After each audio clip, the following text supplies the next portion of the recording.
Pump up the volume. Boom. All right. Hello, everybody. We're reading The Deficit Myth. Stephanie Kelton. If you hear some humming in the background, that's the ice cream truck. I have to film this now because I'm thinking about it now, and I'm tired of filming at 1 in the morning.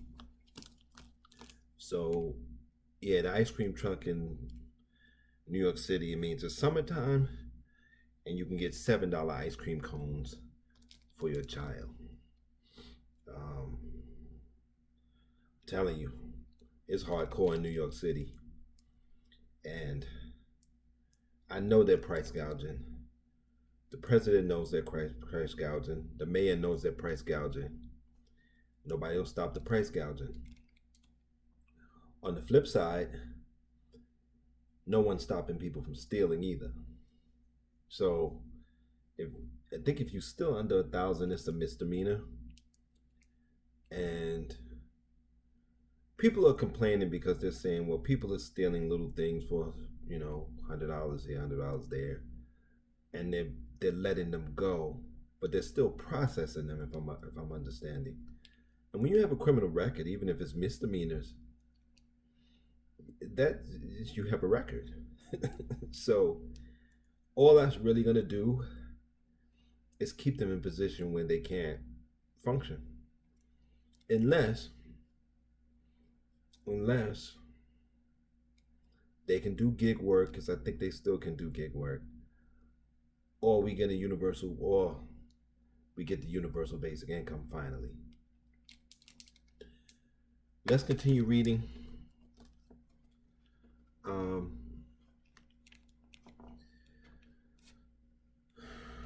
All right. I started this last Friday. We're going to read this week. And the next week we got coming up reparations and reparatory justice. And that was just sitting on a stand in the library, where they have displays showing you all the different books, trying to entice people to go to the shelves. I'm telling you, library got some good stuff. I believe that Congressman Cleaver is a good person. He wants what's best for his district and his country. After our meeting, he realized that Congress had the power to do much more, even if the CBO and the Beltway pundits were preaching gloom and doom over the budget outlook. But he's just one person. And while his status as an elected member of Congress may appear to give him more power than the rest of us, he felt powerless in that moment. His hands were tied by the deficit myth's stranglehold on our public discourse. This whole society is just mythological. It believes in things that just don't exist. And the ruling class has driven us into that and kept us in that so long, we don't know how to engage with reality anymore. We're all messed up.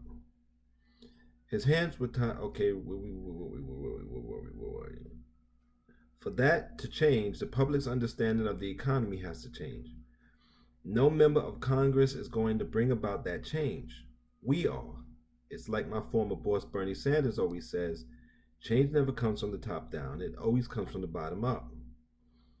If we're going to take advantage of the policy space that MMT opens up, it's going to be because enough of us, readers like you, help to shift the public debate in a new direction through the MMT lens.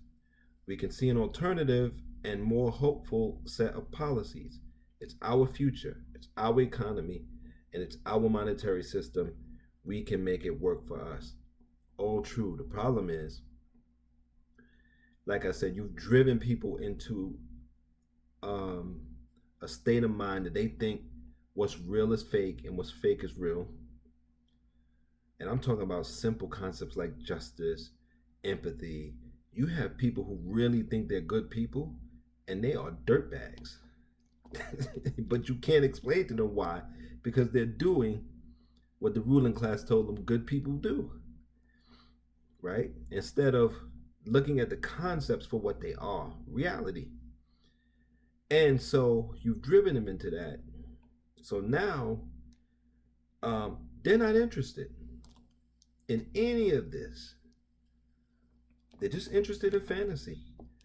And I always thought, especially with black people, that when we were pushed to the wall, we would say, okay, let's deal with the reality. Let's deal with our situation.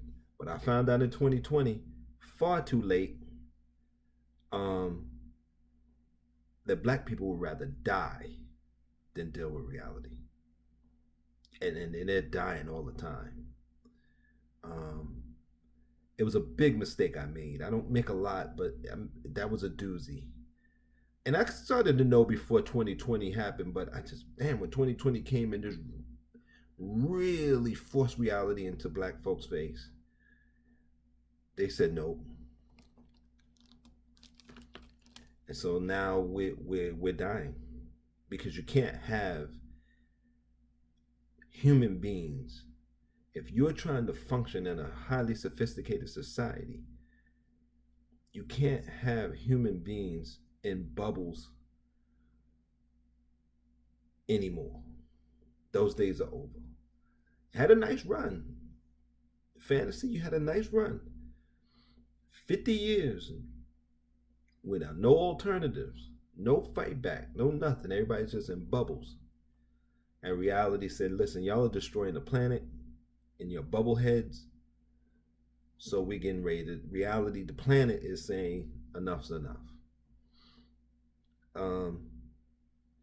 Let's go to the next section, descriptive side of MMT. Even though we're talking about how to act in the insights of MMT, I don't want you to think of MMT as something that every government needs to adopt or implement. MMT does not come with a prepackaged set of policies to be rolled out across the global landscape. It is first and foremost a descriptive of how a modern fiat currency works.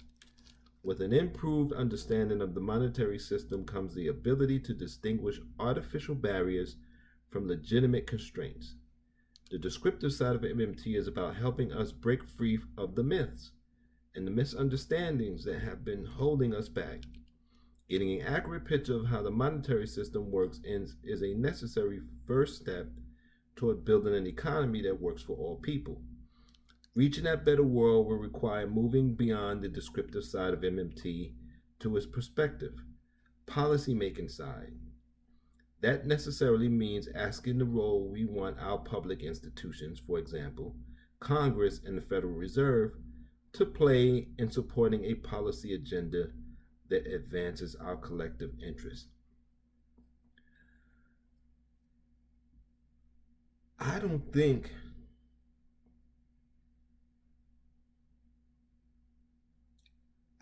I don't know 5 people who want to do the political and social work. Not in the black community. I don't know. I don't know any. I don't know of any. I watch a lot of podcasts. There's maybe 2 podcasts I listen to where they do. Most of the black podcasts are not dealing with political and social work. They deal with elections and voting. That's not what I'm talking about. I'm talking about getting in there, putting people in place, in political place, that's going to go to the ruling class and say, these people need this. That's what politics make under this system, under this society. It doesn't mean just going to this party and that party because you think that they're going to win. I'm not going to vote for nobody that doesn't win. That's not political work. Social work means developing the systems and institutions. If you got to do it yourself online, I created one in 2020, the Conderson Center, full of content.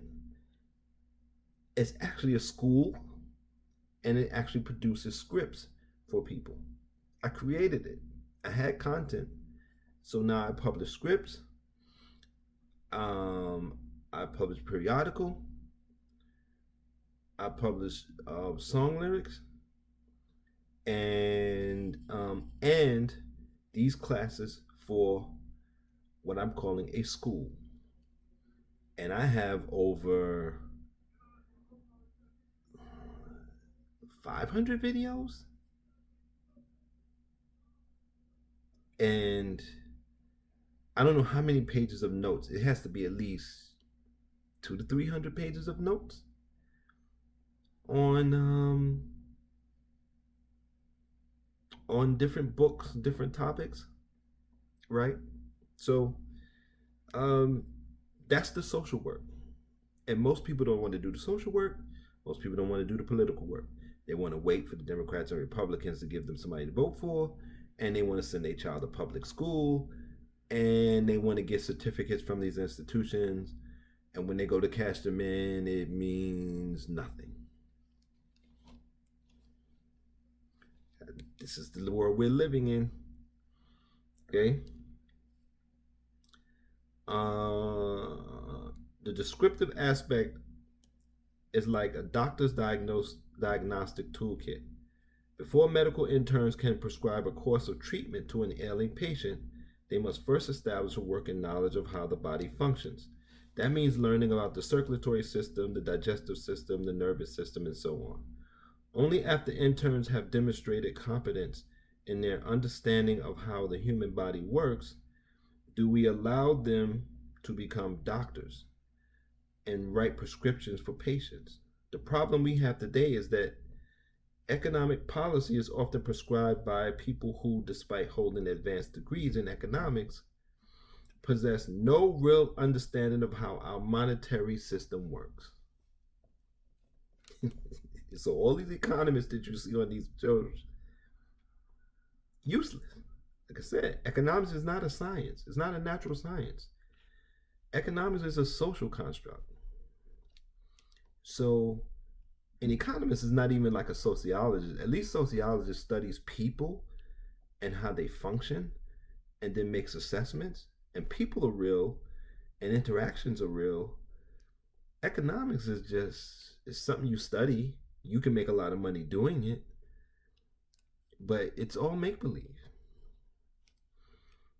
By offering a better descriptive framework, MMT helps us to make a wider array of policy treatments that could make our economy stronger, and healthier.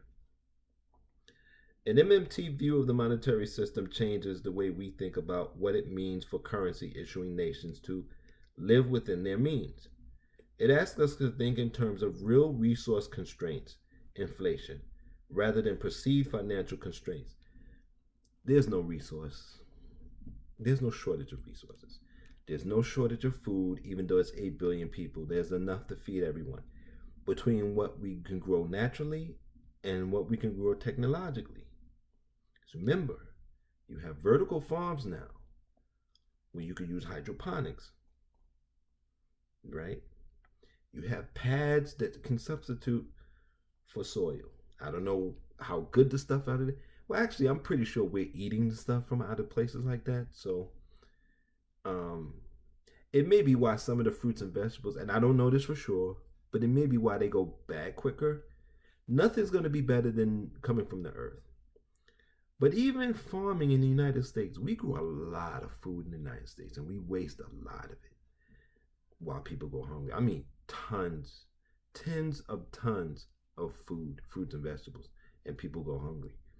So there's no resource constraints. There's no constraints on metals. There's no constraints on any of the resources that we use. Oil may be on the downturn because we use it like crack addicts. So we don't know about that. Rather than perceive financial constraints, it teaches us to ask, how will you pay for it? But it teaches us to ask not how will you pay for it, but how will you resource it? It shows us that if we have the technological know-how and the available resources, the people, the factories, the equipment, and the raw materials to put a man on the moon or embark on a Green New Deal to tackle climate change, then funding to carry out these missions can always be made available. Coming up with the money is the easy part. Managing the inflation risk is the critical challenge. More than any other economic approach, MMT places inflation at the center of the debate over spending limits. It also offers a more sophisticated array of techniques for managing inflationary pressures than what we have today. I don't really understand that either because if money is fiat, if I have an idea to do a Green New Deal, a technology for a Green New Deal, and the labs exist, the computers exist, then I should be able to use it to bring my idea into fruition. But when you say, well, you can't use the labs unless you have this amount of money, and you can't use the things unless you have that, it's the same reason why it's the same way you build apartments for people to live in, and then tell people you can't live in it. There's nothing stopping you. Once you have the ability and the know-how, it would have been like if you go back to our ancestors and they're taking branches and they're making arrows. And someone came and said, no, you can't take those arrows. Snatched all the arrows from them and said, no, you can't have those arrows. You have to give me you have to give me 30 buffalo skins or something like that. You have to give me 15 pieces of gold to get these arrows. They would look at you like you're crazy. What do you mean? The arrows, the branches are there. My tools are right here. I don't need to give you anything. You understand? But that's how we're living. We have stuff that we can use to make new stuff. And this is the evolution of humankind. If we can't make this evolutionary shift, if we keep thinking, well, I see the way to get from here to there, but these artificial walls are keeping me from there, so I'm not going to do it. So many people are dying without accomplishing what we need. So many people are suffering because of these fake, false barriers. And I don't know if we'll ever shift to the point where either everybody just gets credits, which will replace dollars and cents. Everybody gets credits to do what they need. Or you get access to this, your idea comes out, everybody shares in the credits. It's going to have to be one way or the other. But this whole idea that we can't function, we can't have basic standard living things that the planet provides because you don't have the credits or the money or the thing. What sense does that make? So in New York City, what sense does it make to have empty apartments and the park down the street, people are just sleeping on the benches? That doesn't make any sense. That's not even sane. That's not rational. If aliens came to this planet and looked at shit like that, they would be like, what? What kind of beings are these? And I know this because I remember on the radio, an African guy came to the United States. He said he saw a man laying in the doorway and he was walking with his friend. His friend was showing him around Manhattan. And he said, that man needs our help. His friend said, no, just leave him. So he went over, Mister, do you need help? What's the matter? And he told a friend, why is everybody passing by this man? He obviously needs help. And the friend said, no, he's homeless. So the African guy was like, he didn't understand what that was. He said he still didn't understand, as he was telling the story, how that could be. He said, because in Africa, everybody had somewhere. It might not be much of a place. Even if it was a tent shack, nobody was homeless where he came from. So I know that's not a human thing. I know that's not a natural thing. It's not a sane thing. And people are starting to understand that, yeah, this doesn't make sense. Even the political class is starting to say, yeah, this doesn't really make sense. So we got to figure out a way to match the two things together. That would have naturally been matched anyway if we hadn't put up these fake barriers. Anyway, I'll see you for the next reading. Remember, half these readings are behind the paywall, half are not. Go to my Patreon page if you want to see all of them. Until next time, Take care. Hit the other links. I have a lot of stuff in a lot of platforms. Take care of yourselves. Be safe. It's going to be a tough, tough summer. I hope I survive it. I hope you survive it. Take care of yourselves and each other.